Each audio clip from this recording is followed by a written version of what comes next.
Salam izləyicilər. Bu videoda 19 aprel tarixində keçirilən OTK sınağına aid fizika suallarının izahını verəcəm. Xatırladım ki, video ümumi 33 sualdan ibarətdir. Yəni öncə birinci qrupa aid 30 sual, sonra dördüncü qrupa aid situasiya sualının izahı olacaq.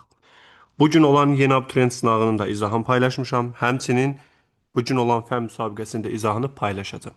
Ona görə diqqətli şəkildə izləyin və yaxud da ki, əgər sınağa getməmisinizsə, mənlə paralel şəkildə yazmağa çalışın. Başlayaq. Joule bir saniyə bölək metr ifadəsi hansı fizik əməliyyatın vahidinə uyğundur? Deməli, burada Joule-un yerinə Newton vurulsun metr yazsaq, vurulsun saniyə yerindədir. Aşağıda da metr. Metrlər gedəndə qalır Newton vurulsun saniyə. Newton vurulsun saniyə impulsun vahididir. Çünki qüvvə impulsunun düsturundan bilirsiniz ki, delta P bərabərdir F vurulsun T-dir. Əgər başlanğıc sürət 0 olarsa, elə P-nin özün FT-yə bərabərləşdirmək olur. Bir xatırlatma da eləyim. Artıq sınaq qrupunda birinci hissəni yekunlaşdırmışıq və birinci hissədən qəbula düşə biləcək 100 sualın PDF-in sınaq qrupuna göndərəcəm. Ondan sonra ikinci hissəyə başlayacağım. İstəsəz günü bu gün elə açıqlamadakı nömrə ilə əlaqə saxlayıb sınaq qrupuna qoşula bilərsiniz. 32. Saatın dəqiqə əqrəbi 3 dövr etdiyi zaman müddətində saniyə əqrəbi neçə dövr edər? Deməli, dəqiqə əqrəbinin periodun bilirik ki, 1 saatdır. Yəni 60 dəqiqədir. Saniyə əqrəbinin periodu isə 1 dəqiqədir. Bu 3 dövr etdiyi zamanı tapanda buradan t bərabərdir n vurulsun 60 ilə bu verir 180 deməli dəqiqə. Çünki saatın dəqiqə əqrəbinin 3 dövrü 3 saat deməkdir. Bu da 180 dəqiqədir. 180 dəqiqədə saniyə əqrəbi 180 dövr edir. Çünki hər dövrü 1 dəqiqədir. 33. Vakuumdan sındırma əmsalı 2 olan mühitə keçən elektromagnet dalğasının, deməli, mühit dəyişirsə sürət və dalğa uzunluğu dəyişir. 2 olan mühitə keçəndə dalğa uzunluğu azalır, çünki lambda bərabərdir, lambda 0 bölünsün n-dir. Lambda 0 vakuumdakıdır. Dalğa uzunluğu 2 dəfə azalar. Tezlik dəyişməz. Bu artırlar da yanlışdır. 34. Qapalı konturdan keçən maqnit selinin zamanlaslıq qrafiki verilmişdir. Konturların induksiya həqiqəsinin modulunu hesablayın. Buradan epsilon i-ni yazanda normalda mənfi var düsturda, amma modul dediyinə görə bu mənfi nəzərə almayacağım. Elə delta fi bölünsün delta t yazıram. Delta fi-ni 8 çıxılsın 2, zamanı da 4. Deməli, buradan 6 bölünsün 4, cavab 1,5-dir. Əslində, burada artdığına görə induksiya həqiqəsi mənfi olur, amma modul dediyinə görə müsbət olan hissəni götürdüm. 35. X oxu üzrə hərəkət edən cismin sürətinin proyeksiya zamanlaslıq qrafiki verilib. Bu cismin yer dəyişməsinin proyeksiya zamanlaslıq tənliyi hansıdır? Sx-in tənliyinə baxsaq, Sx bərabərdir. Deməli, V0t üstəgəl at kvadratı bölünsün 2-dir. Buradan a-nı tapsaq, a bərabərdir V minus V0 bölünsün t-dir. Yəni, 17 çıxılsın 5 bölünsün 3. 17-dən 5 çıxdıq 12, 13-ün 3-ə böləndə 4. Gətirib düsturda yerinə qoysam, Sx bərabərdir V0t, yəni 5t. Üstəgəl at kvadratı bölü 2, yəni 4 vur t kvadrat bölü 2, bu da verir 2t kvadratı. C bəndidir. X ox istiqamətində yeyinləşən hərəkət edir. 36. Hansı qrafik mühərrikin gücü sabit qaldıqda avtomobil impulsunun dartı qüvvəsindən asılılığıdır? Deməli, gücün düsturu n bərabərdir F vurulsun V-dir. Bu düsturda V-nin yerinə V bərabərdir P bölək M qoysaq, bunu yaza bilərəm F vurulsun P bölünsün M. Və əgər güc sabitdirsə, buradan P-ni tapsam, P bərabərdir N vur M bölünsün F-dir. Qüvvədən tərs asılıdır. Bu, gücün sabit olduğu hal üçün ödənilən haldır. 37. Hansı ifadələr doğrudur? Alfa şüalanma zamanı. Alfa şüalanmanın sxemini yazsam, X, Z, A. Əgər özündən alfa şüa göndərirsə, bu çevrilir Y, Z çıxılsın 2, A çıxılsın 4, üstəgəl helium 2, 4. Nüvənin yük ədədi 2 vayda artar, yanlışdır. Kütlə ədədi dəyişməz, bu da yanlışdır. Neytronların sayı 2 vayda azalar, doğrudur. Çünki nüvədən 2 neytron və 2 də proton çıxır. Ona görə də yük ədədi də 2 vahid azalar deməliydik. 38. Verilmiş sarğacdan keçən cəryan şiddəti 3 dəfə artarsa, ondan keçən maqnit seli. Verilmiş sarğac demək, L bərabərdir konstant deməkdir.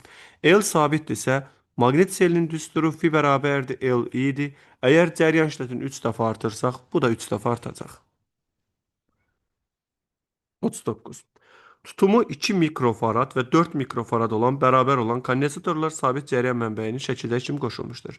Birinci voltmetrin göstərişi 30 olarsa ikincinin göstərişini tapın. Ardıcıl birləşmədə yüklər bərabərdir. Ona görə yaza bilərsiniz Q1 bərabərdir Q2. Q1-i S1U1 bərabər edirik S2U2-yə. S1 2-dir.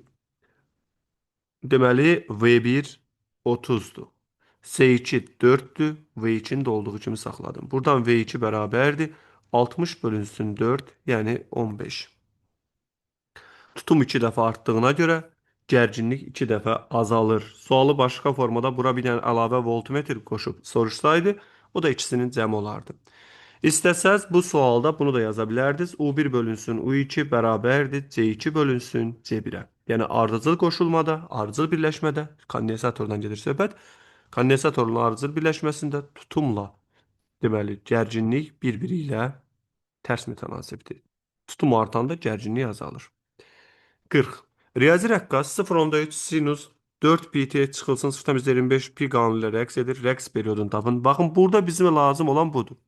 Bu hissə başlanğıc fazadır. Bununla işimiz yoxdur. Yəni t-nin yanında olandır. Omega bərabərdir 4 pi. Periyodun düsturunu yazanda 2 pi bölünsün omegadır. Yəni 2 pi bölünsün 4 pi cavab 0,5. Y bəndi. 41. İdeal qaz molekularının orta kinetik enerjisini hansı cihazdan istifadə etməklə müəyyən etmək olar? Termometrlə. Çünki orta kinetik enerjinin düsturunu yazanda bu olur 2də3 kT. Yalnız mütləq temperaturdan asılıdır və termometrlə ölçülür. 42. Kondensator gərginlik zamanlastılıq tənliyi verilmiş hansı cəryan mənbəyə qoşduqda onun tutum müqaməti ən kiçik olar.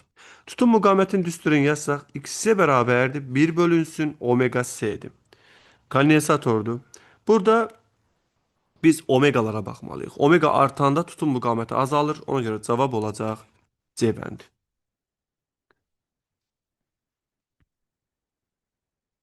43. Euler-Venn diaqramında elektrolit və qazların elektrik keçiriciliyin uyğun bəndlərini müəyyən edin. Deməli, burada yük daşıyıcısı müsbət iyonlardır. Müsbət iyonlardır. Bu hər ikisində var. Yük daşıyıcısı mənfi iyonlardır. Hər ikisində var. Yük daşıyıcısı elektronlardır. Bu qazlara aiddir. Voltamer xarakteristikası xəttidir. Elektrolitlərə aiddir. Qeyri-xəttidir. Bu da qazlara aiddir.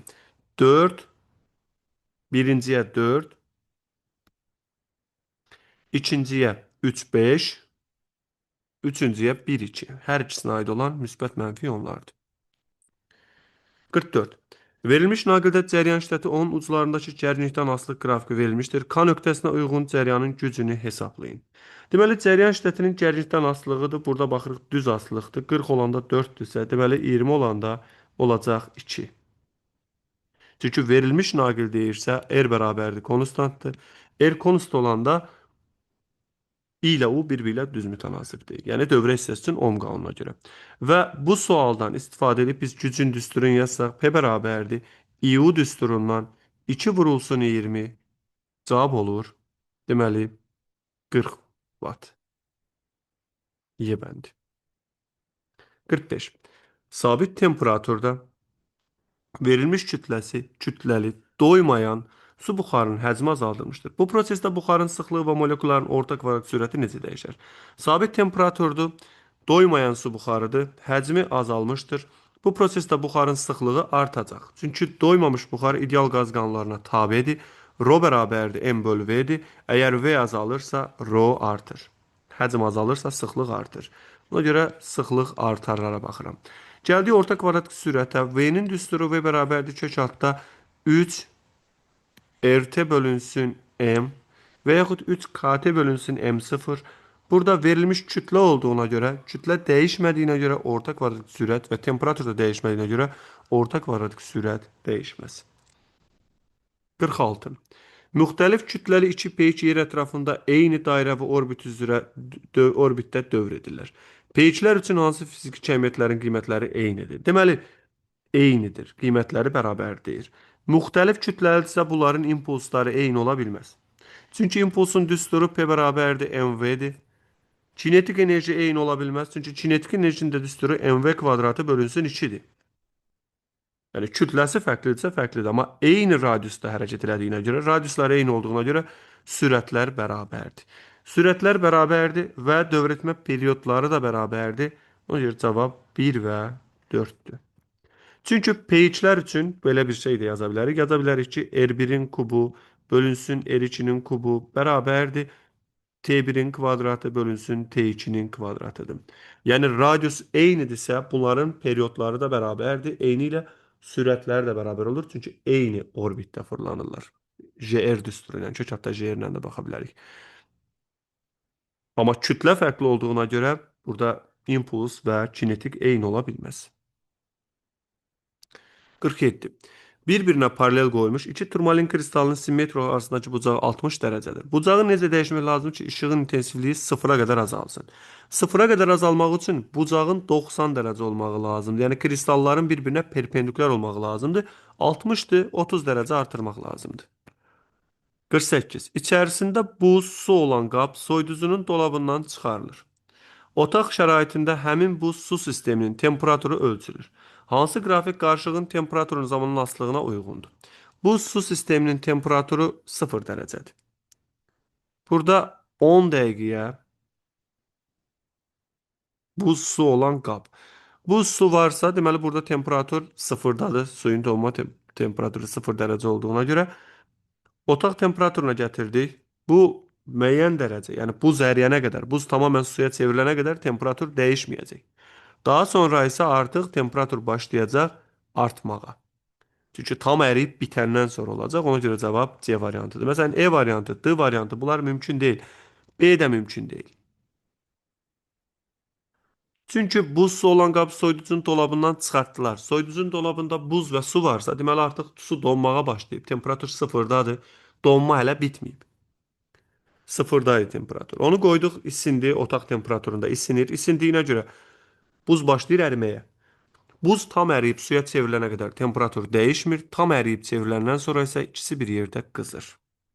49. Hansı halda sarğasta cəryanın istiqaməti və maqnit qütbləri doğru göstərilmişdir? Çox əla suallardandır. Yeni əlavə olmuş sualdır. Deməli, burada sağ ivli burğu qaydasına baxacağım. Cəryanın istiqaməti mən ayrıca çəkim. Çünki cəryan müsbətdən mənfiyə gedir. Burada da bir sarğac çəkək. Sarğacın üzərinə elə sağ ivli burğu qaydasını tətbiq edəcəm. Deməli, bu tərəfdən üstündən getdiyinə görə sarğacı belə fırladaq. Eyni şeyi burada davam elətdirirəm. Bura müsbət, bura mənfidir. Cəryan müsbətdən mənfiyə gedir. Müsbətdən mənfiyə getdiyinə görə cəryanın istiqamətini bu şəkildə buradan döndərirəm. Başqa rəng götürüm ki, qarşılıq olmasın. Cəryan bu şəkildə yuxarı getdi. Buradan belə fırlandı. Bu şəkildə döndü. Çünki bu fırlanır, buradan çıxır, təzədən dövr eləyir və aşağı gəlir. Deməli, burada A variantında cəryan istiqaməti yanlışdır. B-də cəryan istiqaməti yanlışdır. Və bu üçün də cəryan istiqaməti yanlışdır. Bundan sonra sağ yivli burğu qaydasını işlədirik. Sağ yivli burğu qaydası nədir? 4 barmağı bükürük sarğac olanda. Bizə sarğac verirsə. 4 barmağı bükürük bu. Elə bilin sarğacı tuturuq əlimizin içində bu yaşıl hissəni, daha doğrusu mavi hissəni. 4 barmağı qara xətlər istiqamətində bükürük sarğacın ətrafına. Baş barmaq göstərir induksiyanı. İnduksiya bu şəkildə düşür. Bu şəkildə. İnduksiya belə düşürsə, hardan çıxırsa ora N yazırıq, hara daxil olursa ora S yazırıq. Məsələn, belə bir şey də ola bilməz. Cavab burada C variantıdır. Cəryanın istiqaməti yuxarı və deməli NS qütblərində yerləşdirdik. Mən bunun təyin olunması üçün ayrıca bir video çəkmişəm. Maqnit induksiyasının istiqamətini təyinib baxa bilərsiniz. 50. Cisim bir-birinə qarışmayan iki maye arasında tarazlıqdadır. Cisim və mayələrin sıxlığı arasında hansı münasibət doğrudur? Deməli, cismin sıxlığı iki mayenin sıxlığından arasında yerləşibsə, onda burada sıxlığı ən böyük olan ρ2-dir. Mən buna uyğun öz əlyazma sınağımda Arximedin hesablanma halını vermişdim. Çox önəmlidir bu. ρ2 böyükdür ρ3-dən, o da böyükdür ρ1-dən. ρ2 böyükdür. Deməli, ρ1 kiçikdir ρ3, o da kiçikdir ρ2-dən. 3 ortadadır, 2 də ən böyükdür. Bu cismə təsir edən ağırlıq qüvvəsi mj 2 dənə Arximed qüvvəsinin cəminə bərabərdir. Arximed 2 üstəgəl Arximed 1-in Ona görə biz burada rho cisim üçün belə bir düstur ala bilərik. Yaza bilərik ki, rho cisim vurulsun V cisim bərabərdir. Rho 2 vurulsun V batan, yəni ikinciyə batan hissə J'ləri ixtisar aparanda üstə gəl rho 1 vurulsun V kənarda qalan. Bu ifadə ilə cismin sıxlığını təyinləmək olar. Və yaxud da ki, cismə təsir edən Arximed qüvvələrinin cəmin ağırlıqla bərabərləşdiririk, çünki cisim üzür. 51.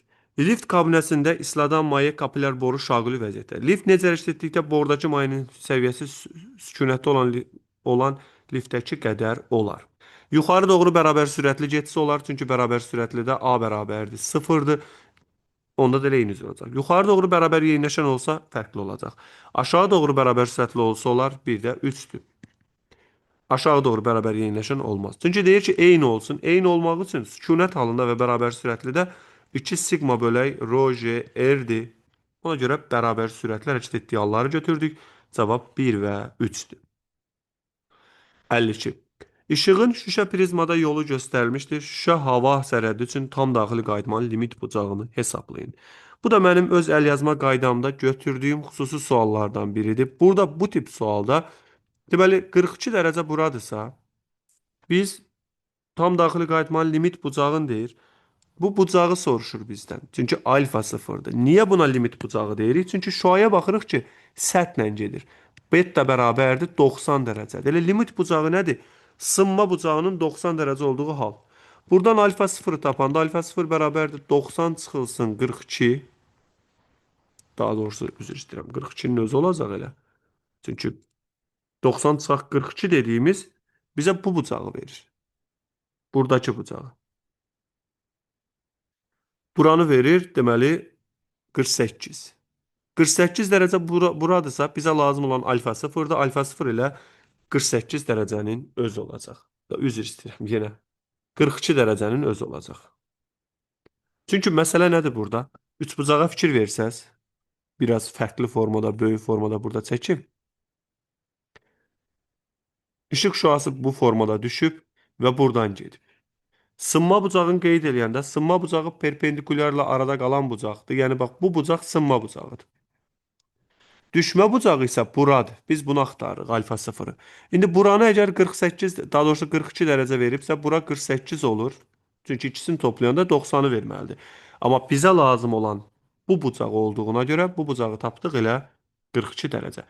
Təpə bucağı nədirsə, düşmə bucağını da həmin bucaq götürə bilərsiniz. 53. Hansı ifadələr doğrudur?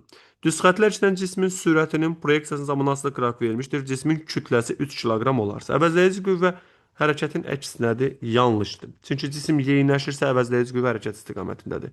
Əvəzləyici qüvvənin modulu 6-dır. Bunu tapmaq üçün öncə A-nı tapaq. A bərabərdir. 14 çıxılsın 2 bölü 6, 12-ni 6-ya böldük 2. F əvəzləyici bərabərdir MA, 2 vur 3, cavab oldu 6. Əvəzləyici qüvvə 6-dır. Bu doğrudur. Cisim ilk soğuk istiqamətdə hərəkət edir, doğrudur. Cismin hərəkət təcili 4-dür, yanlışdır. Cisim bərabər yavaşan hərəkət edir, yanlışdır. Bizdən doğruları seçin dedi. Cavab 2 və 3-dür. 54. Üfüqi səthdə 4 kiloqram kütləli cisim üfüqi istiqamətdə 32 Newton qüvvə təsir. Cisim 12 metr məsafə qət edir.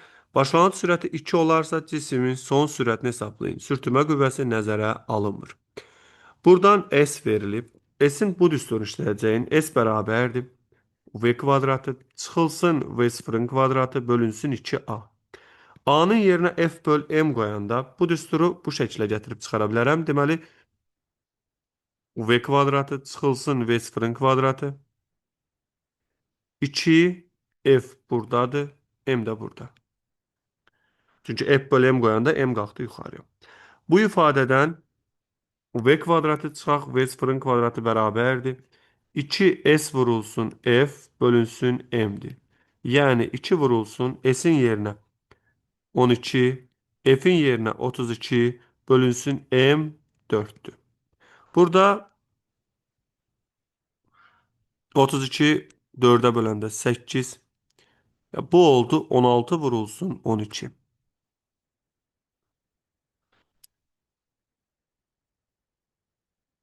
Yəni deməli 16 vuraq 13 kimi də saxlayaq elə bu formada. İndi v kvadrat çıxaq v sıfırın kvadratıdır. Əgər buradan v-ni tapacaq olsam v bərabərdir. Kök altda 16 vurulsun 12 üstə gəl v sıfır yəni 4. 16-nı 12-yə vuranda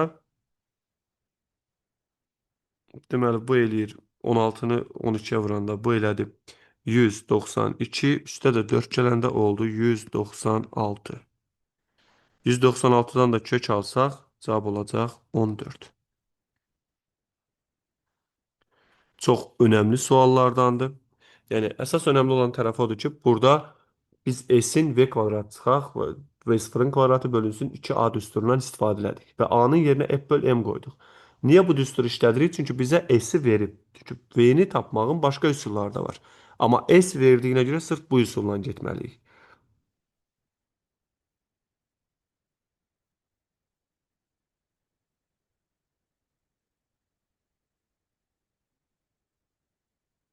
55. Üfüqi yolda hərəkət cismin tormoz müddətinin başlanğıc sürətini asılı qraf vermişdir. Sürtünmə əmsalını hesablayın. T-tormozun düsturuna baxsaq, deməli T-tormoz bərabərdir. V0 bölünsün mü J'dir. Və buradan mü'nü tapanda mü bərabərdir. V0 bölünsün J T. Kəmiyyətləri yerinə qoysaq, V0-ın yerinə istənilən bir sürəti qoya bilərik. Məsələn, 12. JT-dəki 3 vuraq 10, yəni 30. 3-ə ixtisar aparanda bu olur 10-da 4. Elə 0.4 də tapırıq. İstəsəz 24 götürə bilərdiniz. 24 olsaydı 24 bölünsün, deməli 60 yazardıq. Yenə onda 4-ü verəcəkdik. 56. Dartı qüvvəsi 4 hissəsi olan elektromobil 10 saniyə sabit sürətlə hərəkət edir. Elektromobilin mühərrikindəki gərginlik 4 sıfat olduğunu bilərək ondan cəryanın şiddətini hesablayın. Və bizə deyir ki, enerji itkisi nəzərə alınmır. Burada işləri bərabərləşdirəcəyik. Yəni yazırıq F vurulsun S bərabərdir I U T. Hər tərəfi zamana bölsək, buradan belə bir şey alıram. F S böl T bərabərdir I U-ya. Yəni F güc bərabərdir I vur U. Və buradan I-ni tapsaq, cəryan şiddətinin itki nəzərə alınmadığına görə bərabərləşdirdik. F yəni 480 vurulsun 10 bölünsün 400. 2 sıfırı buradan ixtisar edirəm. 48 ilə 4-ə böləndə 12 amper. 57. Uyğunluğu müəyyən edin. 2 mənfi, 1 müsbət və 1 yüksüz zərrəcikdən ibarət sistem. Bir-birini cəzb edən zərrəciklər cütü. Bir-birini cəzb edən zərrəciklər cütü 1-2 ola bilər. Çünki müsbət mənfidir. Bir də ki 3-2 ola bilər. Baxıram. 2-3 də var. D da buradadır. Bir-birini dəf edən. Dəf edən sadəcə 1-3-dür. 1-3 E bəndidir. Elektromanyetik qarşılıqlı təsirdə olmayan zərrəciklər isə 1, 4, 1, 4 yoxdur burada. 2, 4 B bəndi və 3, 4-dür C bəndi. Çünki eyni işarəlilər bir-birlərini itələyirlər. Müxtəlif işarəlilər bir-birlərini cəzb edirlər. Bunlar da bir-birini cəzb edir. Yüksüzsə təsir etmir onlara. Ona görə bir-birini cəzb edən zərrəciklər cütü deməli 1-2 oldu. Bir də ki 3-2 oldu. Yəni AD. Bir-birini dəf edən sadəcə 1-3 oldu. Y bəndi. Təsir etməyənsə 1 oldu, 2, 4, bir də oldu 3, 4. 58. Arasındakı məsafə 5 sm olan iki üfüq vəziyyətdə yerləşmiş paralel lövhə arasında elektrik sayısı yaradılmışdır. Bu sayədə kütləsi 2 milliqram və yükü bu qədər olan damcı sükunətdədir. Lövhələr arasında gərginliyi hesablayın. Çox önəmli sualdır. Sükunətdə dediyi, yəni havadadır hər halda. Belə baxacağın 5 sm olan üfüqü qoyulmuş 2 dənə lövhədir. 5 sm aralarındakı məsafə. Bir dənə damcının havada dayandığını düşünək. Bu damcının yerə doğru ağırlıq qüvvəsi, yuxarı doğru isə küyə qüvvəsi çəkir və bu damcının yükü işarəsi hər zaman aşağı lövhənin işarəsi ilə eyni olmalıdır. Əgər bura müsbətdirsə, o da müsbət olmalıdır ki, havada qala bilsin. Burada bərabərlikdə yazacağın mc bərabərdir qy. Buradan mc yerində, q də yerində, e-nin yerinə u böl d yazırıq. Və bu düsturdan u-nu tapsam, u bərabərdir mc d bölünsün q. M 2 milliqramdır. Yəni 2 vuraq 10 üstü mənfi 6. J 10-dur. Məsafə 5 santimetrdir. 5 vuraq 10 üstü mənfi 2. Aşağıda isə Q-nü verib 4 nanokulon. 4 vuraq 10 üstü mənfi 9. Deməli, burada yuxarı çıxır 10 üstü 9 olur. Bunlar 10 üstü 6, 7, 8. Bunlar getdi. Bu 10 üstü 9 müsbət idi yuxarıda. Ona görə də 2 vurulsun 10, vurulsun 5, saxladım yerində. Aşağıda 4 qaldı. Elə bilin ki, 10 üstü mənfi 8-dən mənfi 9-un çıxanda 10 üstü 1 qaldı. Bir dənə də 10 buradadır. Deməli, 20-ni böldüm 4-ə. 5, 5 də 5-im 25, cavab 250 voltdur. Yoxlayaq görək ödənilirmi? Deməli, 250 vurulsun 4, vurulsun 10 üstü mənfi 9, bölünsün D də ki 5 santimetr. 5 vuraq 10 üstü mənfi 2. Buradan 250-ni 5-ə böləndə qaldı 50. 50-ni 4-ə vuranda olur 200. 200 vurulsun 10 üstü mənfi 7. 200 vuraq 10 üstü mənfi 7. MJ-ni hesablasam, MJ də ki 20 vuraq 10 üstü mənfi 6 vurulsun 10. Bu da 200 vuraq 10 üstü mənfi 6 edir. Hardasa 0 itirmişəm. Deməli 2 vuraq 10 üstü mənfi 6. Bu bunun kütləsi. 10 J'dir. D də ki 5 vuraq 10 üstü mənfi 2. Aşağıda 4 vuraq 10 üstü mənfi 9. Buradan MJ yəni bərabərlik yazandan sonra bunu almışam. MJ bir də üzərindən gedim. 2 vuraq 10 üstü mənfi 6 vurulsun 10 vurulsun. Məsafə 5 santimetr. 5 vuraq 10 üstü mənfi 2. Yuxarını ayrıca hesablasam bu mənə verəcək. Deməli 2 də 5-im 10, 10-u 10-a vuranda 100. 100 vurulsun 10 üstü mənfi 8. Aşağıda Q-yə böləcəm. Q isə 4 vurulsun 10 üstü mənfi 9-dur. 100-ü 4-ə böləndə 25, yanına 0 qoyuram 250. 250 alınmalıdır. Burada harca nəyisə arada itirdim. Burada da 250 vurulsun 4 vuraq 10 üstü mənfi 9. Yəni Q-yə. Q-yə böl D-dir. 5 vuraq 10 üstü mənfi 2. Burada 10 üstü 7 qaldı. 250-ni 5-ə böləndə 50, 50-ni 4-ə vuranda 200. Necəsə bir-birini vermir. Anlamadım burada hardasa. Çünki MJ ilə QY-nin bərabərliyi lazımdır.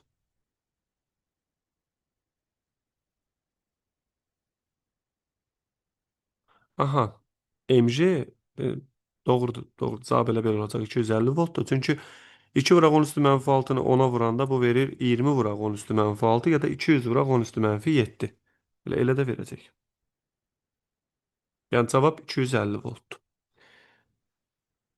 59. Silindirdə ideal qaz izotermik sıxılır və həcmi 2 dəfə azalır. Korna toklarına uyğun qiymətini qeyd etməklə təzyiqin həcmindən asılı qrafikini qurun. Qazın başlanğıc təzyiqi bu qədərdir, həcm 2 litrdir. İzotermik sıxılır. Deməli, T bərabərdir konstantdır. T bərabərdir konstant olanda Boyle-Mariotte qanununa görə yaza bilərik ki, deməli 2 dəfə azalır. Həcm 2 dəfə azalırsa yaza bilərəm ki, P2 bölünsün P1 bərabərdir. V1 bölünsün V2-yə bu bərabərdir 2-dir. 2 litr.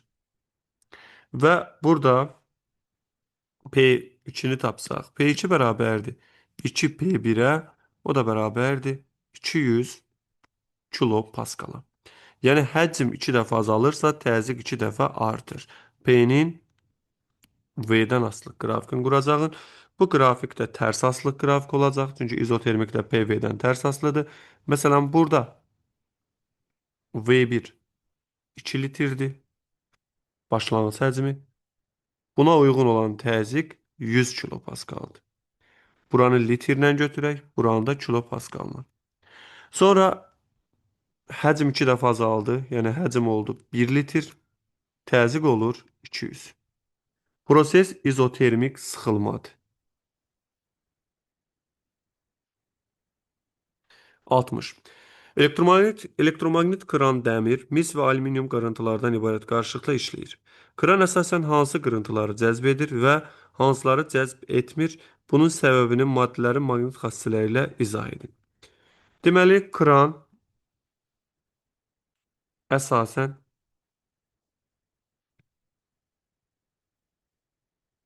dəmiri cəzb edir. Çünki dəmir ferromaqnitdir. Yəni mü çox-çox böyükdür birdən.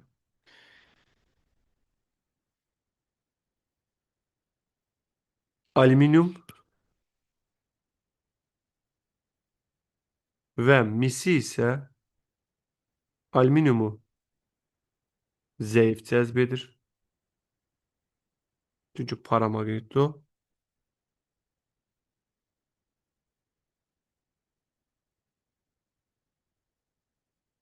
Alüminiumu və misi cəzb etmir yazıram. Yəni əslində burada alüminiumu zəif olaraq cəzb edə bilər. Çünki alüminium paramaqnitdir, amma misi ümumiyyətcə cəzb eləməyəcək. Çünki diamaqnitlərə aiddir. Düzdür, burada cəzb edir və hansıları cəzb etmir yazır. Alüminiumu da cəzb edəcək. Ona görə alüminiumu mislə bir yerdə yazmayım. Alüminium paramaqnit olduğuna görə.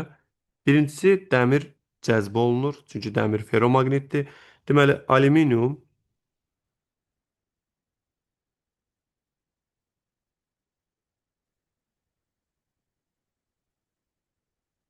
cəzb olunur. Zəif cəzb olunur amma çünki paramaqnitdir.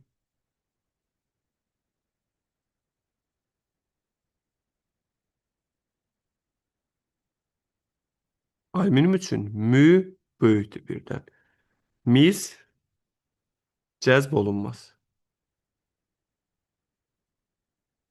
Yəni burada itələmə falan baş vermir. Sadəcə cəzb etmə məsələlərinə baxacağın. Kran.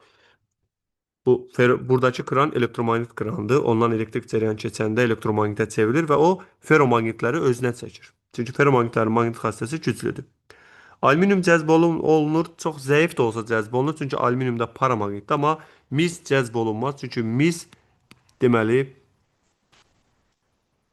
diamaqnitdir. Mü çox-çox kiçikdir birdən diamaqnit olduğu üçün.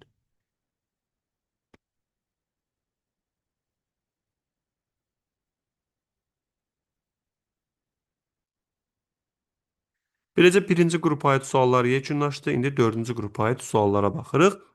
İdeal rəqs konturunda cəryan şiddətin zamanlıq tənliyi bu şəkildədir. Konturda sarğacı induktivi bu qədərdir. T böl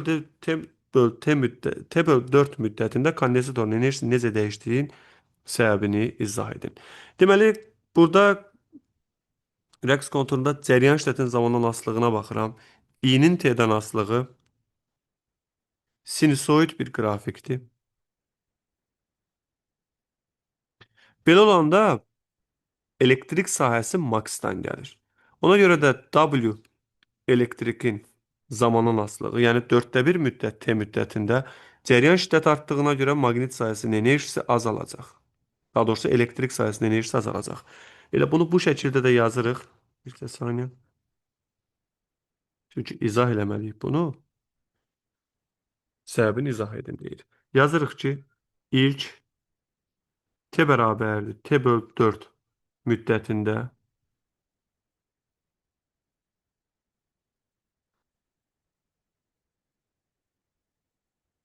sarğacdan keçən cərəyan artır. Kondensatorun yükü, gərginliyi və enerjisi isə azalır. Yəni 1/4 T müddətində kondensator tamamilə boşalacaq. Tamamilə yükün verdiyinə görə bu T böl 4 müddəti bura düşür. Bu müddətdə kondensatorun enerjisi azalacaq. 89. Rəqs konturunda yaranan elektromagnetik rəqslərinin periodunu hesablayın. Deməli, periodun düsturunu buradakı omeqadan istifadə edib tapacağın. Omega bərabərdir 400 pi'dir. Onda T bərabərdir 2 pi bölünsün omega düsturuna görə yazırıq 2 pi bölünsün 400 pi. Bu da verir 1 bölünsün 200. Yəni 0,5 saniye ya da 5 millisaniye. 90. Reaks konturunda elektrik səsinin enerjisinin maqnit səsinin enerjisindən asılı qrafikini qurun. Öncə tam enerjinin düsturunu yazsaq, deməli W tam bərabərdir. L I max'ın kvadratı bölünsün 2-dir. L'in yerinə 0,2, I max 0,3, yəni 0,9 bölünsün 2. Buradan 10 qalır. Bu da 0,009 joule ya da 9 millijoule-dur. Və W elektrik bərabərdir. W tam çıxılsın W maqnit olduğuna görə qrafiki qursaq, W elektrikin W maqnitdən asılığı xəttə azalmadır. Və buradakı uyğun kəmiyyətlərin qiymətlərini göstərməklə. Buradakı da 9 millijoule-dur. Buranı millijoule-la götürək. Buradakı da 9 millijoule-dur.